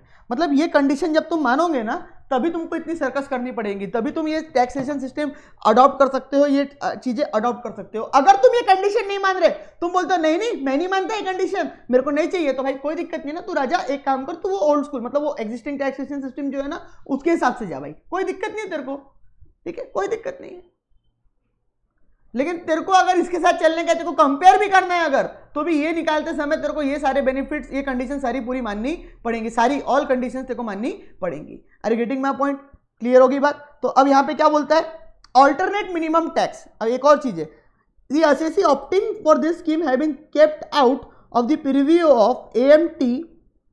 Further, the provisions relating to computation carry forward set off of AMT shall not apply to this assessee. अब जिन लोगों ने नहीं पढ़े होंगे आखिरी के चैप्टर AMT उनको बता देता हूँ, ऐसे तो बहुत इंपॉर्टेंट नहीं है वो चैप्टर, लेकिन यहाँ पे उसका रेफरेंसेस तो थोड़ा बता रहा हूँ। चैप्टर इंपॉर्टेंट नहीं लेकिन उसका रेफरेंस इंपॉर्टेंट है कि जो AMT लगता है ऑल्टरनेट मिनिमम टैक्स, ठीक है, जो ऑल्टरनेट मिनिमम टैक्स कुछ स्पेसिफाइड इंडिविजुअल्स वगैरह को देना ही पड़ता है, ठीक है, इतना टैक्स तो उनको देना ही है, that is called as alternate minimum tax. That is not ये ऑल्टरनेट टैक्स रिजीम अलग है, ऑल्टरनेट मिनिमम टैक्स अलग है। तो यहाँ पे बोला हुआ है कि व्हेनेवर आप ये 115 BAC वाला सेक्शन फॉलो कर रहे हो, ये 115 BAC वाला सेक्शन अगर आपको लग रहा है तो भाई साहब आपको AMT पे टैक्स भरने की कोई जरूरत नहीं है। आपको AMT के हिसाब से जो मिनिमम टैक्स भरना पड़ता था वो आपको लगेगा नहीं, वो आप भूल जाओ, वो आपके काम का इश्यू नहीं है अगर आप ये न्यू टैक्सेशन सिस्टम के हिसाब से जा रहे हो तो। हाँ, पुराने के हिसाब से जा रहे हो तो फिर वो AMT के हिसाब से आपको टैक्स भरना पड़ेगा, लेकिन अगर आप न्यू के हिसाब से जा रहे हो तो AMT वाला कंसेप्ट ही आपके काम का नहीं है, इग्नोर दैट। अच्छा सर, उसका पहले का क्रेडिट वगैरह पढ़ा होगा, पहले का कुछ पढ़ा होगा, सब भूल जाओ, सब लैप्स, क्रेडिट भी पढ़ा होगा पुराना वाला, सब क्रेडिट लैप्स, टेंशन नहीं लेने का। समझ में आई बात? पूरा क्रेडिट क्या हो गया, लैप्स हो गया, छोड़ दो, इग्नोर कर दो, ठीक है। तुम नए के हिसाब से जाना चाहते हो ना, तो नए में AMT का कोई कंसेप्ट ही नहीं है, पूरा चैप्टर ही उठा के फेंक दो, है ना, वो ऐसा बोल रहा है। लेकिन अगर आप पुराने के हिसाब से जा रहे हो तो भाई फिर वो इंपॉर्टेंट है, फिर तुमको जो क्रेडिट मिल रहा था AMT का पहले का पड़ा हुआ था, ठीक है, वो सब भी मिलेगा वगैरह वगैरह। क्लियर? एक बात। अब जो कंडीशंस आगे है वो आपको बताता हूँ, उसमें कुछ सैलरी हेड्स की कंडीशंस है, कुछ PGBP की है, कुछ हाउस प्रॉपर्टी की है, कुछ क्लबिंग वाली पॉइंट्स है, कुछ डिडक्शंस वाले चैप्टर से रिलेटेड है। बेसिकली ये 4 चैप्टर से ज़्यादा रिलेटेड है, और इसमें भी अगर मैं बोलूँ तो सैलरी, PGBP और डिडक्शंस, ये चैप्टर से भरपूर इसके अंदर क्या है, लिस्टेज सेक्शन से एक एक करके आपको मैं पढ़ाता हूँ। करना कुछ नहीं है, पता है, इतनी सी बात है, कंडीशन में तो कोई खास नहीं है, बट खास ये है कि तुमको सेक्रीफाइस करना है। इफ यू वांट ना, ये लोअर दिख रहा है ना, कम रेट है टैक्स के यहाँ पे, तो ठीक है, कम रेट दिख रहे हैं एज कंपेयर टू पुराने वाले, ठीक है। अगर पुराने वाले की देखो तो किसी के बंदे की अगर 8 लाख रुपए इनकम है तो उसको 20% सीधा भरना पड़ता है, यहाँ तो 15, 10 ये ऑप्शन दिया हुआ है गवर्नमेंट ने। तो बेसिकली पॉइंट ये है कि if you want to take the benefit of this section as per the government, है ना, मेरे हिसाब से तो कोई बेनिफिट ही नहीं है सेक्शन में, मैं तो बहुत कम लोगों को रिकमेंड करता हूँ, लेकिन स्टिल कुछ केसेस में बेनिफिट आता है, ऐसा नहीं है कि हर केस में बेनिफिट नहीं आता, कुछ केसेस में बेनिफिट आता है, तो वो तो हम दोनों निकाल के कंपेयर करते हैं। तो बेसिकली गवर्नमेंट ने बोला कि तुमको वो बेनिफिट लेने के लिए कुछ सेक्रीफाइसेस करने पड़ेंगे, you have to do some sacrifices, कुछ सेक्रीफाइसेस कर दे राजा मेरे, छोड़ दे चीज़ों को, ये चीज़ों की मोह माया तू छोड़ दे, तू ये सेक्शन को फॉलो कर सकता। सर ऐसी क्या क्या चीज़ें हैं, तो यहाँ पे कुछ एग्जेम्पशंस और डिडक्शंस जो है, बेसिकली ये कुछ एग्जेम्पशंस और डिडक्शंस जो आपको सैलरी हेड में, PGBP में, ठीक है, मिलते हैं, या क्लबिंग वगैरह में जो सेट ऑफ वेट ऑफ मिलता है, या आपका तुम्हारा डिडक्शन चैप्टर में कुछ बेनिफिट मिलते हैं 80C 80D वो वाले सेक्शन जो डिडक्शन है, ठीक है, वो कुछ एग्जेम्पशंस, कुछ डिडक्शंस आपको क्या करने पड़ेंगे, सेक्रीफाइसेस करने पड़ेंगे। मतलब पूरे के पूरे नहीं, लेकिन हाँ उनमें जो जो यहाँ पे बोला हुआ है वो सारे एग्जेम्पशन डिडक्शंस आपको क्या करने पड़ेंगे, सेक्रीफाइस करने पड़ेंगे। एक होता है जो लीव ट्रैवल कंसेशन नाम की चीज़ होती है, सैलरी में होता है, जो लीव ट्रैवल कंसेशन आपको मिलता है, ठीक है, जब आप टूर वगैरह पे जाते हो तो आपको गवर्नमेंट की तरफ से कुछ बेनिफिट्स मिलते हैं टैक्सेशन में, आपको लीव ट्रैवल कंसेशन के तौर पे मिलता है, ठीक है। वो लीव ट्रैवल कंसेशन का भी आप बेनिफिट नहीं ले पाओगे, एग्जेम्पशन नहीं ले पाओगे, जो भी आपका लीव ट्रैवल कंसेशन है वो पूरा का पूरा आपको छोड़ देना पड़ेगा, ठीक है, एक भी रुपये आप एग्जेम्पशन के तौर पे, बेनिफिट कंसेशन के तौर पे नहीं ले पाओगे।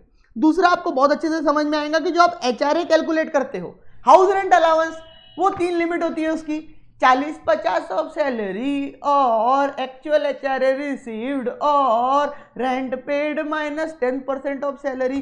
Salary means basic salary, DA forming part plus commission, fix percentage commission only on turnover वाला।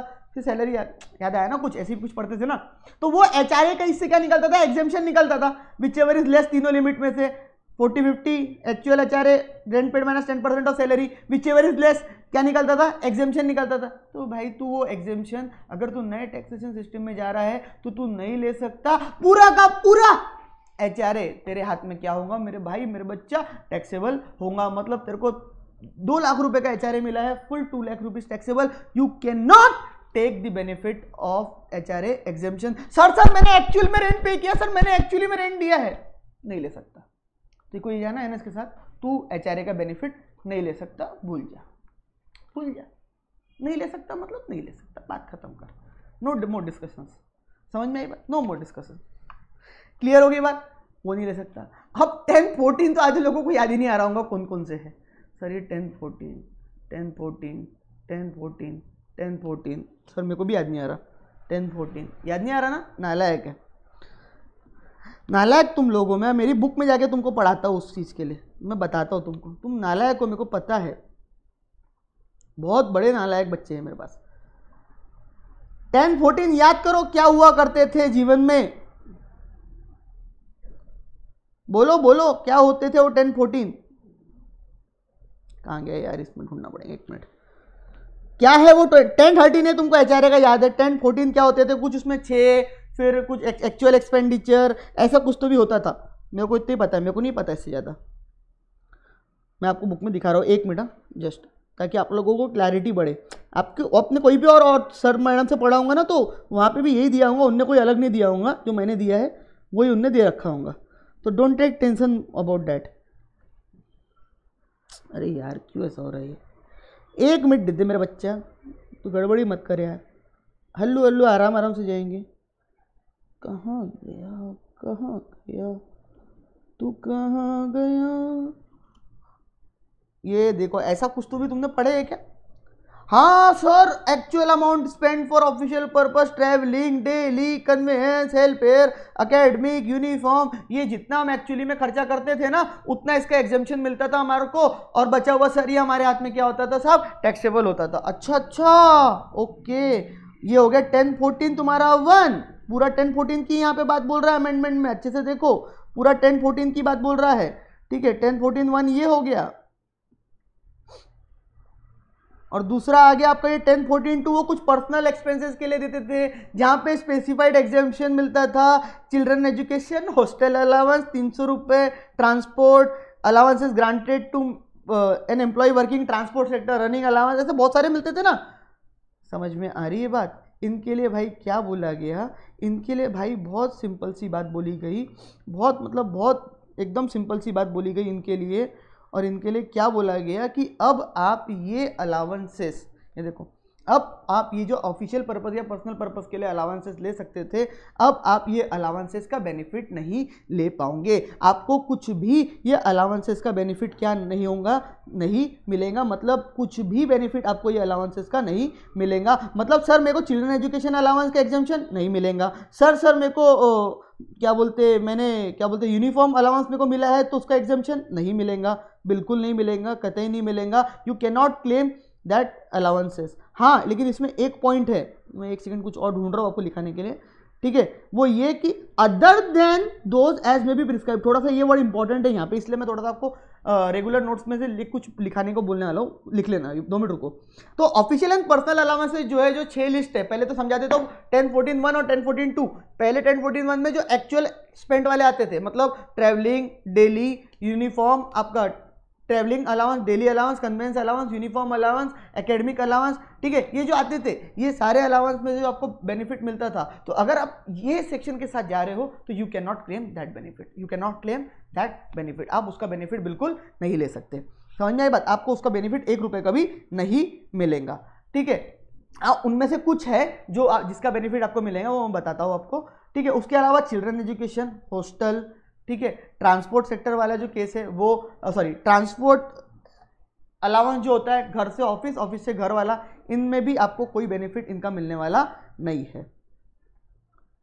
तो यहाँ पे मैंने यहाँ पे एक, हाँ ये एक छोटा सा, अगर इफ यू वांट आप ये लिख सकते हो, मैंने एक्चुअली ये लिखा था रेगुलर क्लास में, मेरे को याद था इसलिए मैं लिखा देता हूँ आपको। If you want to pay tax under 115 BAC, that is new alternate tax regime for individual and HUF, then you can claim exemption of only 4 allowances।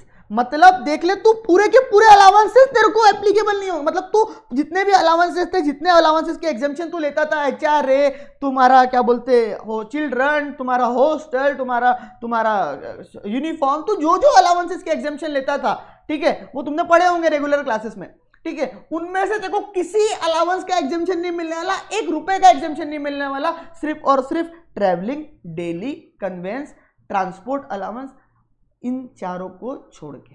वापस से मैं बोल रहा हूँ, ट्रैवलिंग अलाउंस जो तेरा only if spend for official purpose होता था उसके लिए मिलेगा, डेली अलाउंस उसका भी मिलेगा, जो पहले मिलता था ये अभी भी मिलेगा, ये तीनों पहले भी मिलते थे, मतलब ये ओल्ड में भी मिलते हैं, न्यू में भी मिलेंगे, ओल्ड में भी मिलते हैं, न्यू में भी मिलेंगे, इसमें कोई दो राय नहीं है, कोई पॉइंट नहीं है कि ये नहीं मिलेंगे। मैं इसके क्वेश्चंस भी कराऊंगा, टेंशन मत लो। ट्रैवलिंग अलाउंस पहले भी मिलता था, अभी भी मिलेगा, यानी आप ओल्ड के हिसाब से निकाल रहे हो तो भी हम वहाँ पे ट्रैवलिंग अलाउंस का एग्जेम्पशन ले सकते हो, न्यू के हिसाब से निकाल रहे हो तो वहाँ पे भी ले सकते हो, डेली का पहले भी ले सकते थे, अभी भी ले सकते हो, कन्वेंस का पहले भी ले सकते थे, अभी भी ले सकते हो, लेकिन उसमें और भी था, यूनिफॉर्म था, रिसर्च था, उनका नहीं मिलने वाला। स्पेसिफाइड जो लिमिट्स वाले होते थे, जहाँ पे स्पेसिफाइड लिमिट दी गई थी कि जितना गवर्नमेंट ने बोला है वो ये एक्चुअल रिसीव्ड जो हुआ है विच एवर इज लेस, उतना ही आप ले सकते हो, तो उसमें ट्रांसपोर्ट अलाउंस जो था सिर्फ और सिर्फ एक ट्रांसपोर्ट अलाउंस का, उसमें बाकी जितनी बड़ी लिस्ट वो दी हुई थी, ठीक है, हिली एरिया, ये एरिया, चिल्ड्रन हो, वो सब कुछ भी नहीं मिलने वाला। और एक और चीज़ मैं बता देता हूँ, ट्रांसपोर्ट अलाउंस में भी जो हैंडीकैप लोग होते हैं ना, उनको ही एग्जेम्पशन मिलता है, मतलब नॉर्मल में भी उनको ही मिलता है, ओल्ड वाला जो चलता है हमारा एग्जिस्टिंग सिस्टम, उसमें भी सिर्फ हैंडीकैप लोगों को ही मिलता है, हैंडीकैप और डफ एंड डिम ये लोगों को ही मिलता है, और न्यू में भी उनको ही मिलेगा। ट्रांसपोर्ट अलाउंस फुल्ली टैक्सेबल हो गया था, ये आपको पता है ना, बात पूरी अच्छे से है ना, पहले ही हो चुका transport allowance fully taxable. Only and only 3200 रुपये पर मंथ का एग्जाम्पशन मिलता है, और वो 3200 रुपये 3200 रुपीज पर मंथ का एग्जाम्पशन किसको मिलता है? सिर्फ और सिर्फ हैंडीकैप और डफ एंड डीम जो लोग होते हैं उनको ही मिलता है, उसके अलावा किसी को नहीं मिलता है। और ट्रांसपोर्ट अलाउंस से मेरा मतलब क्या? Office to home, home to office. I am not saying running allowance, जो ट्रांसपोर्ट सेक्टर एम्प्लॉइज को मिलता है 70% वाला, जो आपको याद होगा तो 70% ऑफ अलाउंस और 10,000 per month which ever is, वो वाला नहीं, वो नहीं मिलेगा। तो इसलिए मैंने यहाँ पे एक लिस्ट सिंपली लिख के दी है कि आपको सैलरी हेड में जो अलाउंसेस है उसमें आपको सिर्फ इतना याद रखना है कि सिर्फ ये 4 अलाउंसेस का आपको बेनिफिट मिलता है, इसके अलावा कोई भी अलाउंसेस की अगर मैं बात कर रहा हूँ तो उसकी एग्जाम्पशन का बेनिफिट नहीं मिलता है। मतलब ये सिर्फ 4 ही अलाउंसेस है जहाँ पे आप एग्जाम्पशन ले सकते हो, और उसमें भी ये सिर्फ जो आखिरी वाला है ट्रांसपोर्ट वाला, ये सिर्फ हैंडीकैप लोगों के लिए, ये deaf and dumb, blind, handicap, इन लोगों के लिए, उसके अलावा नॉर्मल लोगों के लिए तो वैसे भी एग्जाम्पशन इसका नहीं है, ना ओल्ड में ना न्यू में। क्लियर होगी बात? तो if you want you can write this, बहुत इंपॉर्टेंट है। और इफ़ यू डोंट वांट फिर भी लिखो, लिखो। मैंने बोला ना बहुत आराम से पढ़ाऊंगा मैं, बहुत आराम से, और खासकर ये सेक्शन तो पेपर में आने वाला है ना, सवाल ही पैदा नहीं होता ये ना है, मतलब ये सेक्शन, और उसमें तो सैलरी का नहीं आएगा है क्या मजाक कर रहे हैं, सवाल ही पैदा नहीं होता ये ना है पेपर में।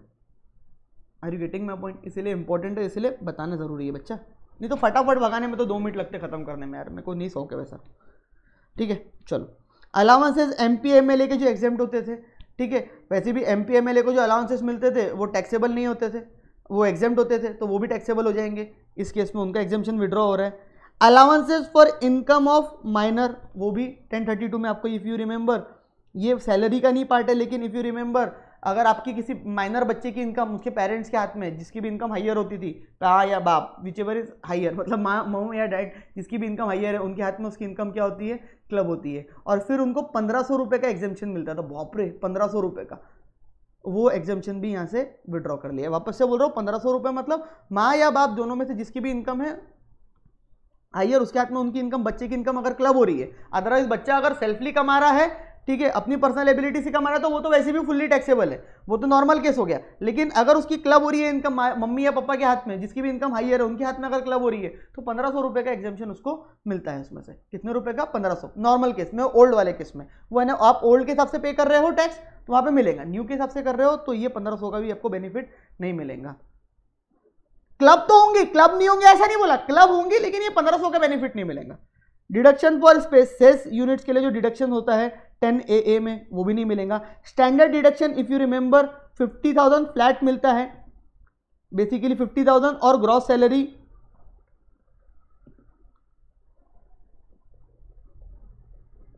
विच एवर इज लोअर, ये मिलता है, तो ये भी नहीं मिलेगा फ्रॉम द ग्रॉस सैलरी। 50,000 मिलता था, पहले 40 हुआ करता था, 50 हो गया था वो। तो ये अगर आप ओल्ड के हिसाब से कर रहे हो तो मिल जाएगा, न्यू के हिसाब से कर रहे हो तो कतई नहीं मिलने वाला मेरे बाप, भाई सॉरी क्या बोल रहा हूँ मैं भी, आज बह जाता हूँ कई बार भावनाओं में, ठीक है, नहीं मिलने वाला। अच्छा, उसके आगे सर एंटरटेनमेंट अलाउंस का जो ओनली गवर्नमेंट एम्प्लॉयज को मिलता था वो भी नहीं मिलेगा, किसी को नहीं मिलेगा। मतलब एक काट रहा हूँ, इसका मतलब ये क्या है? ये सिर्फ याद दिलाने के लिए ओनली गवर्नमेंट एम्प्लॉय लिखा, नहीं तो भाई कंफ्यूज जाएगा बच्चा। ये भी नहीं मिलेगा एग्जाम्पशन। अरे भाई ये प्राइवेट वालों को तो वैसे ही नहीं मिलता था ना, तुम भूल गया यार, सैलरी नहीं पढ़ा फिर तूने, ऐसा मत कर यार, तू सैलरी पढ़ फिर देख। एंटरटेनमेंट अलाउंस, अगर एंटरटेनमेंट अलाउंस मिल रहा है तो that is fully taxable, fully taxable है, तो चाहे वो गवर्नमेंट हो नॉन गवर्नमेंट हो, वो हमारे बंदे की सैलरी के इसमें क्या होता था? ऐड होता था, है ना, पहले सैलरी में ऐड होता था। बाद में अगर वो गवर्नमेंट एम्प्लॉय है तो उसको एक 3 लिमिट दी हुई थी, है ना, वो लिमिट्स के हिसाब से वो क्या मिलता था? एग्जाम्पशन, डिडक्शन मिलता था फ्रॉम ग्रॉस सैलरी। पहले हम माइनस करते थे standard deduction, professional tax, sorry पहले स्टैंडर्ड डिडक्शन, फिर हम माइनस करते थे। ये देखो स्टैंडर्ड डिडक्शन कौन से सेक्शन में? 16(1)(a), ठीक है, 16(1)(a) में स्टैंडर्ड डिडक्शन, 16(2) में entertainment only for government. Standard deduction तो सबके लिए था, entertainment allowance only for government employees के लिए डिडक्शन मिलता था। प्रोफेशनल टैक्स का डिडक्शन मिलता था जो तुमने पे किया है, ये भी नहीं मिलने वाला। क्या बोलूं मैं अब, कुछ भी नहीं मिलेगा, क्या बोल सकते। दूसरा, इंटरेस्ट ऑन हाउसिंग लोन जो मिलता है, वो भी आप जो हाउस प्रॉपर्टी में कैलकुलेट करते हो इंटरेस्ट ऑन हाउसिंग लोन, उसका भी डिडक्शन आपको नहीं मिलेगा। जो आप हाउसिंग लोन के ऊपर पे करते हो इंटरेस्ट, उसका भी डिडक्शन, आपको जो हाउस प्रॉपर्टी भी मिलता था। यहाँ तक सैलरी के खत्म हो गए, यहाँ तक सैलरी के थे, ठीक है। ये एक हाउस प्रॉपर्टी का है, यानी एक हाउस प्रॉपर्टी का ये भी बेनिफिट निकाल लिया आपसे। बाकी मिलेगा स्टैंडर्ड डिडक्शन वगैरह जो मिलता है वो तो मिलेगा, लेकिन इंटरेस्ट ऑन हाउसिंग लोन वाला बेनिफिट नहीं मिलेगा, ठीक है। सर ये किस तरफ लेके जा रही है गवर्नमेंट हमको? बस गवर्नमेंट का इंटेंशन मैं बताता हूँ, आगे चल के सिंपल सा है, सारे एग्जाम्शंस वगैरह खत्म करना, पूरे एग्जाम्शंस वगैरह क्या करना, खत्म करना। अब मैं जानबूझ के ना नेक्स्ट वीडियो के लिए ये रोक रहा हूँ, कौन से वाले पॉइंट्स, नीचे वाले डिडक्शन, ये खासकर यहाँ से, खास करके यहाँ से स्टार्ट होंगे पीजीबीपी वाले पॉइंट्स। और मेरे को पता है बच्चे इतने नालायक है कि उन्हें पीजीबीपी पढ़े होंगे, नहीं पढ़े होंगे, तो बेटर है कि नोट्स आपके पास है। नेक्स्ट वीडियो में मैं ये पहले कंप्लीट करूँगा, ठीक है, इसके आगे का सेक्शन, क्योंकि और 4-5 चीज़ें इसके अंदर बतानी है, वो खत्म करूंगा। उसके बाद मैं इसके क्वेश्चंस भी कराऊंगा भाई, ये बड़ा क्वेश्चन एक दे रखा है, छोटे छोटे दे रखे हैं 2-3 क्वेश्चन, वो भी कराऊंगा, जो कि मैं नेक्स्ट वीडियो में ये सेक्शन क्या होगा, कंप्लीट होगा। और उसके बाद अगर नेक्स्ट वीडियो में टाइम बचा, नहीं तो फिर उसके बाद एक और वीडियो जिसमें हम वो सरचार्ज वाला, वो अलग से पढ़ा रहा हूँ, जानबूझ के पढ़ा रहा हूँ, वो सरचार्ज वाला पॉइंट उसमें पढ़ाऊंगा, ठीक है। अभी यहीं पे रोकता हूं मैं क्लास, क्योंकि यहां तक सैलरी तक हमने देखी। एक बार आप ये जाके देखो कि ये आपको समझाए कि नहीं अच्छे से, क्योंकि इसमें चीजें बहुत सारी है। सर 2 मिनट लगेंगे मेरे को ये बताने के लिए कि भाई new plant and machinery 32 AD का डिडक्शन नहीं मिलेगा, एडिशनल डेप्रिसिएशन नहीं मिलेगा, लेकिन मजा नहीं आएगी, गड़बड़ नहीं करना। लेकिन थोड़ा सा ये सेक्शंस देख लेना नेक्स्ट वीडियो देखने के पहले, ताकि आपको ये सेक्शंस क्लिक हो। लिखा तो यहाँ पे सब है, लेकिन वो क्लिक हो सेक्शन। तो just revise once PGBP first और salary first, and then after इसके बाद वाले वीडियो देखना, क्योंकि उसमें मैं क्वेश्चन भी कराऊंगा, तो आपको बहुत क्लैरिटी मिलेंगी। देखो मैं ऐसा क्वेश्चन कराने वाला हूँ, नॉर्मल प्रोविजन 115 BAC क्या होता है, ठीक है। नॉर्मल में ये है, 115 BAC में क्या है, ये सब अलग अलग। नॉर्मल के हिसाब से किस तरीके से टैक्स निकालेंगे, किसका टैक्स ज़्यादा आता है, किसका कम आता है, ये सब हम करके देखेंगे। डोंट टेक टेंशन, ठीक है। बट अगर पसंद आई हो ये वीडियो, फर्स्ट हमारी वीडियो पसंद आई हो, लाइक करो, शेयर करो दोस्तों, कमेंट करके बताओ यार अच्छा लगा है तो, ठीक है। और आएंगी, ग्रुप में आएंगी, ज्वाइन कर लो ग्रुप, बेल आइकन दबा देना तो और अच्छा हो जाएगा। सब्सक्राइब करोगे चैनल को, बेल आइकन दबाओगे तो मालूम पड़ेगा और नेक्स्ट वीडियोस आने के पहले, ठीक है गाइस। मिलते हैं नेक्स्ट वीडियो में, bye, thank you so much.